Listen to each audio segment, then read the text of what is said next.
These are our life's aha moments from the perspective and experiences of two Christian women who are focused on creating a deeper relationship with Jesus Christ. Join us as we share and discuss insights we have learned and provide tools to empower you on your journey of intentional creation. Welcome to another episode of Ahas, Awakenings, and Applications. I'm Melissa. And I'm Leann. Thank you for taking the time to be with us today. We are going to continue our discussion on creating meaningful connection today. We're going to go over the second skill set, but this one is called walking alongside, the courage to walk alongside.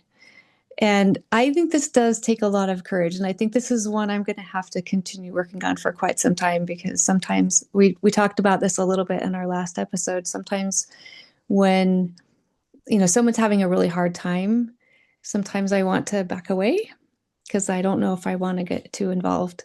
And so I think this is going to be something I'm going to have to pray and ask for the Lord to help me, teach me how to be there for someone, but not take on their stuff, and not try to run in there and take it, solve all their problems for them. So I think that's something that I'm going to have to work on.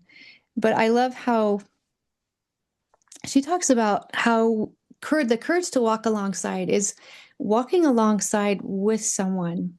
So walking with them, not behind them, not leading them. We're not pushing them, we're not leading them, we're walking with them. And I think that takes so much non-judgment and compassion and empathy to do that, to not try to fix them, but just to be there. And I think that's, like I said, something I'm going to have to really work on as I go forward with these new skill sets. Yeah, I feel the same way. Like this is something maybe even more so than the last skill set that I need to work on. Mm-hmm. I can see areas where I'm wanting to control the path, or those areas that I'm wanting to walk away. Yes. I'm usually in one or the other. Mm-hmm. Yeah. And I actually see this visual of, when you're walking with someone. I was thinking of like an elderly person who may walk at a slower pace, and how easy it is to get ahead of that person. And the next thing you might be talking to them and then realize, where'd they go? Well, they're way back there because I've just been keeping my Yes. normal pace, and I haven't been paying attention to what their pace may be. I'm And very, done that. yeah, so I'm so guilty of that. And sometimes I see that I don't always have the patience to walk alongside someone who may be going slower than me. And then how frustrating it is when I walk with someone who I'm the slow one and they are the fast one, and they just kind of leave me behind. So I Mm-hmm. can see that from both places. Uh, Right. yeah. Or the other thing is, if someone wants to change, but you don't, or the other way around, so you want them to change, but Yes. they aren't. Yes. I think this is the one I'm going to have to work on the very most, because, I'm realizing I'm not very patient and I get frustrated pretty easily. So this is something I'm going to be working on. Oh my goodness, that's funny. Oh, Because to be able to, like you said, slow down or speed up, to be able to walk alongside someone is hard. it's not always, and I think this is where what I see for myself is it's not always about my comfort, Mm-hmm. right? Because Mm-hmm. that can be super uncomfortable walking Oh, alongside someone who's yeah. struggling. Mm-hmm. And like we talked about in our last episode, how um, that walking beside someone and being uncomfortable, it can just be, I don't know, it can just be too much. I don't know. We can say, well, I don't know if I can handle what I'm doing and what they're going through. And Mm-hmm. maybe reframing that. I need to think about how could I reframe that the next time that I catch myself saying that or thinking that. Mm-hmm.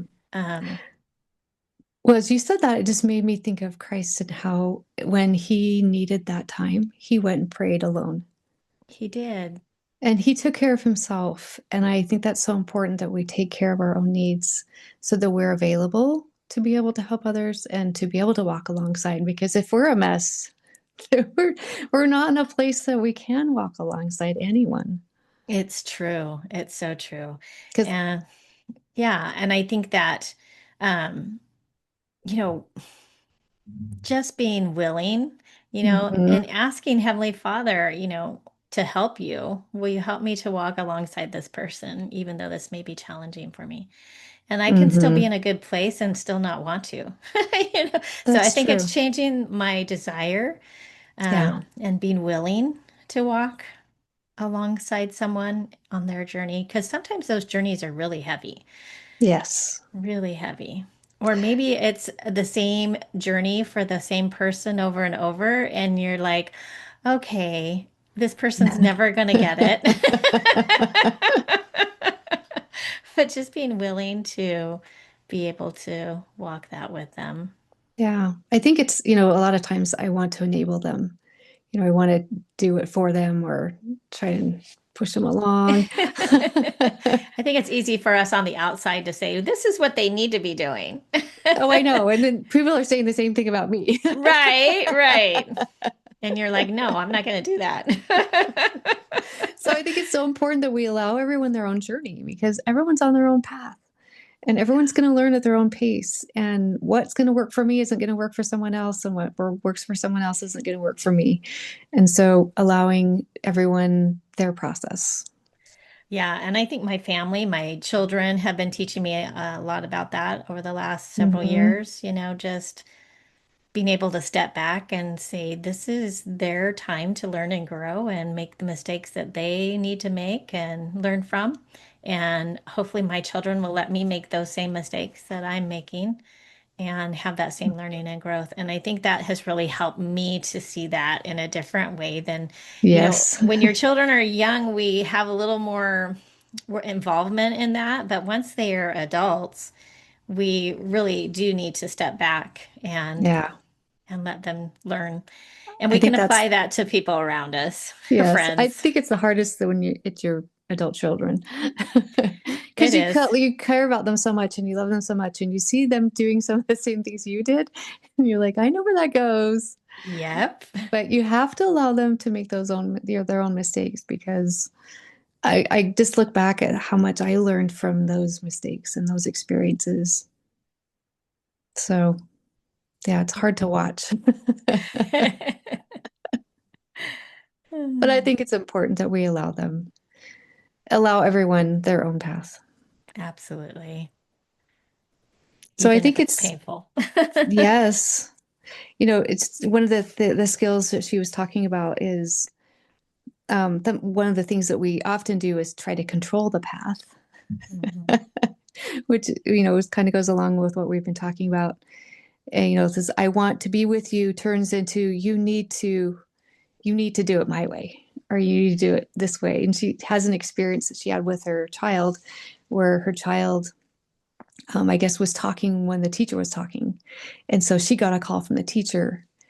And so she was like, well, if I want to be with my child and walk alongside my child, then I want to, ask the questions, what happened, be there and just talk with them instead of what she said, trying to control how this is going to go. So, being afraid of how the teacher's going to look at me, you Hmm. know? So I think that's so much our ego gets involved with some of these types of situations where we want to look good and Yes. and we don't want to be the bad guy. Um, Instead of actually taking that time and finding out what happened, what's going on, how can I support you, how can I help you? And yeah, instead of trying to solve it. And I really think that one of the best things that we can learn to do is ask questions. Yes. And If we're that's asking a curiosity. lot more questions than what advice Mhm. we're trying to give, we're going to be able to create more of that connection. I was Exactly. listening to a podcast the other day. They were talking about studying the scriptures, actually. And he was just saying, he's a professor, I believe, and had given an assignment, and it was one verse, and he asked his students to come up with, I don't know, 10 or 12 questions on this one short verse. Mm, And at first they all balked at that, and he said, it's the assignment, go and do that and come back. And they were able to do that. And the questions were insightful, very insightful. And so I think mm, when I listen to this and read about this, I think it's that same principle. If we can come up with several questions to ask people to dig deeper, right? mhm. Like, let's put this under a microscope a little bit of what they're comfortable with, of course, but being able to maybe think of more questions than advice. Yes, exactly. And I find if I ask questions with my clients, they usually come up with the answers themselves. Right. Which is what It, we want as a yeah, client, right? exactly. You want that discovery of your own. It means so much Hmm. more to me when I can make those discoveries rather than Hmm. someone else telling me what the discoveries are. Right. And I love those questions that really ask you to search Mm-hmm. and think because it kind of gets you out of that where you are at the moment Mm-hmm. and helps you think, okay, how did I get here? And how can I see this with a little bit more groundedness instead of scattering everywhere? Yeah. Right. Yeah. So, when we find ourselves in a situation where maybe somebody is feeling distressed, we Hmm. really don't know what's going on. I think a lot of times we walk into it thinking, well, I know exactly what's going on and I know what to do. But really, we could be saying, well, what is happening here? What is going on? And what help do you need? And just Right? really start thinking about it from a different perspective of a Because, knowledge of you don't know, right? yeah, because we don't really know We because we don't don't, really know. mm-mm. We think we do, but we really don't. Mhm. And a lot of times you see the signs and you think, oh, I've done that before. I've experienced that before, but it's not the same. No. And it's not. So you just have to, like I said, allow everyone their own experience. Yeah, I'm not good at that at all. Well, I'm learning. I'm learning. I'm learning, but I'm like, I see this is such a, these skill sets are just spot on. Yeah. So some of the things that she talks about for the courage to walk alongside is one of the skill sets is knowing and applying the language of human experience and emotion. So I think that's kind of go along to what we've been talking about. And then controlling the near enemy is shaping emotion and experience to fit what we know. So it's just exactly what we've been talking about. Um, and then this next one, I think this is kind of the key to this is committing to be other focused Yes. and to be more focused on them instead of you. And that near enemy is performing concern while trying to control or distance. Yeah. Did you see the quote where she said, this lady says, help is the sunny side of control? Oh, wow. I did not see that one. I think It's so that's really true. interesting. And that far enemy is defaulting to self-protecting and self-focus. So, how many times do we fall into those patterns? Oh my goodness, that ego. I know, right? And then another, is practicing compassion. And we talked about this that it's not, the near enemy is showing pity and comparing our suffering. So I think, I've noticed that myself sometimes. Someone Me too. tells something about there's what's going on for them, and I'm like, oh, I've had that, and you compare, like you try to one up them. Know? Yeah, Why do we do that? I don't understand. I don't either. And again, that far enemy of creating distance and separation, disconnection, and treating others as like they're invisible. So definitely things to work on there to be able to show more compassion. And I think we've all been on the other side of that, where we've been maybe you walk away. maybe you're the one that was struggling and someone comes up to try and help you, but when they walk away, you feel worse Mm-hmm. than Mm-hmm. when, maybe there's times where you feel like all you can do is hold it together and someone's Right. trying to help you, but they don't know how. And Mm-hmm. so I think, you know, tr just trying to look at it from all sides. Right. Right. And I think it's, what would Christ do? Or what would I want someone else to do in this same situation? What would And he want me to say? yeah, what would he want me to do? What would he want me to say? hmm What would be helpful? Yeah. And then practicing empathy. We've talked about that before too. hmm Um, not defaulting to sympathy because that's not helping at all. Nobody wants our pity. No, I don't nobody want people's does. pity. No, not at all. Um, Something else that she went into, which I thought was really interesting, was talking about power Yeah. and the different parts of power. How we can have sometimes we have power over, and that's not very helpful. Um, she says power over is dangerous because it's using disproportional influence to achieve gain, even when that diminishes the agency or the dignity of others. And hmm I think you see that a lot in hmm government, in different situations all over the world. hmm Um, and then power with is based on mutual support, solidarity, collaboration, and recognition and respect for differences. And I really like that. hmm That, as we, as especially as becoming more of a global church and seeing the diversity and how much, we have all these different cultures and being able to understand our differences with other people of different cultures and different languages and different. I mean, there's a lot of people in this world, and everyone has their own experiences, and everyone's coming from a different perspective, and to be able to be okay with those differences. Yes, and I think what you have mentioned this before is, realizing that there is more than one way to do things. Mm-hmm. That our way isn't always the right way, or Right. it may not even be the best way.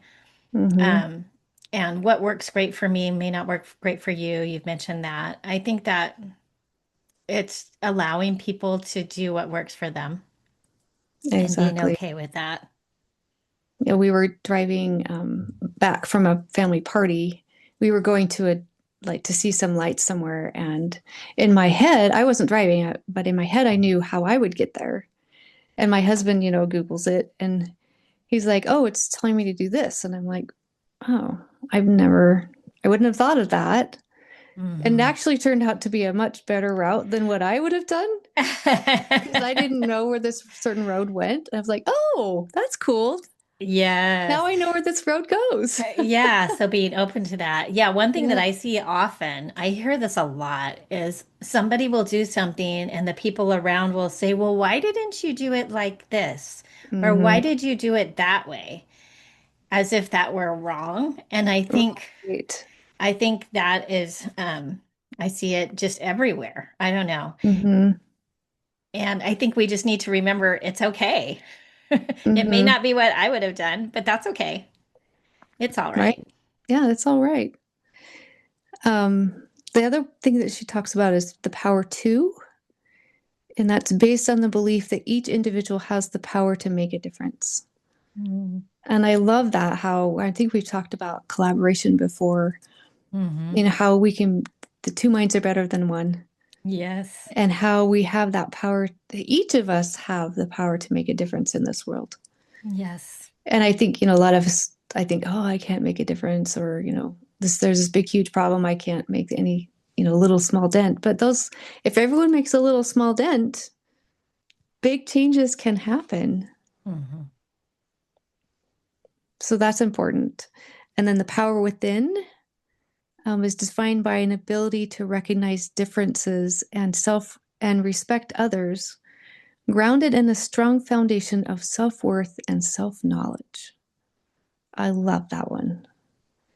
And we've talked about that a lot in the past of having that feeling that self-worth and knowing that you are a child of God and that being grounded in that godly confidence and Yeah. knowing who you are as a daughter of God or a son of God and knowing that you're not any less than anyone else and anyone else isn't any more than you.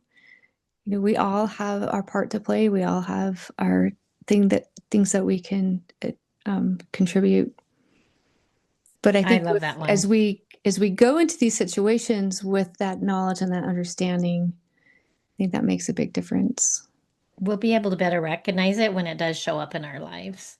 And, that awareness is going to help us be able to start practicing and creating new ways of doing things that we haven't done Mm-hmm. before and making that progress and of learning and growing and expanding and becoming more like the people that God knows we can be. Mm-hmm. And I think that's what I love about that. Right. And it just goes right back to becoming more like Christ, like It we've said several does. times. It does. It's if we can really practice these and start to grasp them, we are going to be better disciples of Jesus Christ, better Mm-hmm. members of our community and our families Yeah. and those circles that we are a part of. And Right. Then she talks about the far enemy of this is walking away, which we have already discussed. How we can just walk away, Mhm. which I think is so sad. I do too. And I've been on the receiving end of that, and it's not a very fun place to be. Mm-hmm. Yeah, it's hard. It's really hard. But again, it's practicing compassion, that being, instead of getting resentful and bitter from that person and their choices, it's having compassion with it for them. Yes, it's recognizing where they're at in their Mm-hmm. journey, right? Yeah, yeah. And I think that it all comes back to that compassion of being able to be okay where people are. It is. I think this is just a more like a putting self-compassion under a microscope. If you were to do that, this is what you would see is Mm-hmm. all of this that we've been talking about. Yeah, I was reading and talking about self compassion. I was reading um, Kristen Neff's book, Self Compassion, and I thought it was so interesting. There was a section that I read that she talks about as long as we recognize that we are interconnected rather than distinct entities, understanding and forgiveness can be extended to others and others with fewer barriers in between. So she's talking about how when we um, when we reference ourselves as being a part of a group or a part of something, then that kind of distances yourself from someone else because they're not a member of that group or they're not a member of that ethnicity or all of those types of things. And as we get into those different groups and mentality, then we actually distance ourselves from each other instead of connecting with each other. And she had this example I thought was really interesting how she said that they were doing a study with a bunch of Jewish college students, and they were asked about their willingness to forgive modern day Germans for what happened in the Holocaust. Mhm. And she said when they focused on the differences between the Jews and the Germans, then they weren't as um, willing to forgive. But if they talked about, let's see if I can find exactly how she said it. The Jewish participants were more willing to forgive modern day Germans when the event was described as occurring between humans rather than distinct social groups. And they also saw Germans as more similar to themselves in this condition. So, by shifting our frame of reference, the distinctiveness to similarity with others, we can dramatically alter our perceptions and emotional reactions. Mm. I thought, wow, I think that's huge. that's super interesting because don't we see so much today where people want to have Mm-hmm. labels? They want to, Yes. we see this kind of division of people seeking to be a part of something, but it's usually with all of these labels and these Yeah. differences, these groups. And so I think that's super Mm-hmm. interesting that we can see how that's used against us as a people, Yeah. because we can say, well, look at them and look at us. It, Yeah. I think it goes back to that we've talked about several episodes ago about that belonging. yeah. In order to feel like we belong, we join a group, or we see ourselves as this whatever. And yeah, we feel that sense of belonging kind of in a certain way, not real belonging, but if it makes us feel a little bit better, but then this still distances Hmm. ourselves from other people. And I think it's only natural because we do tend to go with people who have the same interests, maybe. Mm-hmm. It could Mm-hmm. just be like a crochet group or, a sports group or that team. We like that teamwork and being able to accomplish something as a team. Mm-hmm. But again, it goes back to ego of needing to feel better than other people. Right. And instead of looking at ourselves, I think that's when we hear so much about, the humanity of people Mm-hmm. and just thinking on a more global scale Right. about us as people, as children of God. We are all Right. children of God. Yeah. Over Christmas, I watched a few Hallmark movies. And these were actually different than the normal ones. I really liked these. We were focusing more on community and creating community. And I loved that. I just Mm. thought that was so interesting that, this one that they were trying to tear down this building that had a cafe, which was kind of their community meeting spot for that area, and how they were working towards stopping the demolition. So I don't know. It's just so interesting that when we have that sense of community, when we have that place to gather, when we're seeing each other and we're working together, that's where that walking alongside can really happen. Yeah, I'm working to enlarge that community instead of Mhm. keeping it small or Yeah, shrinking right, it, right? Just right, wanting to, always wanting to include more people in that, include right, everyone. right. And I love how the church is so open on their buildings. All are welcome. Yes. And I think a lot of people think that Mormons try or members of the Church of Jesus Christ of Latter-day Saints try to exclude others, when actually it's really not that way at all. That Hmm. we're very inclusive and we want people to join and come with us. Yes, we see that in so many different ways, don't we? Hmm. So how can we? Maybe that's our invitation. How can we include others and walk alongside in our lives? I love that. Well, thank you, Melissa. I have very much enjoyed this topic. Yes, this has been so good, and it's something I'm going to work on for a while. I'm sure, Me too. a long while. Thank you. Thank you. Join us for our next episode as we review Brene Brown's concept of love versus attachment, as they discuss the true meanings of love and how we can pour out that love for others. If you enjoyed this podcast, please follow or share with others so we are easier to find. Check out our show notes for each episode in your podcast app or YouTube, and join us on Instagram for more daily content at Awakenings Podcast.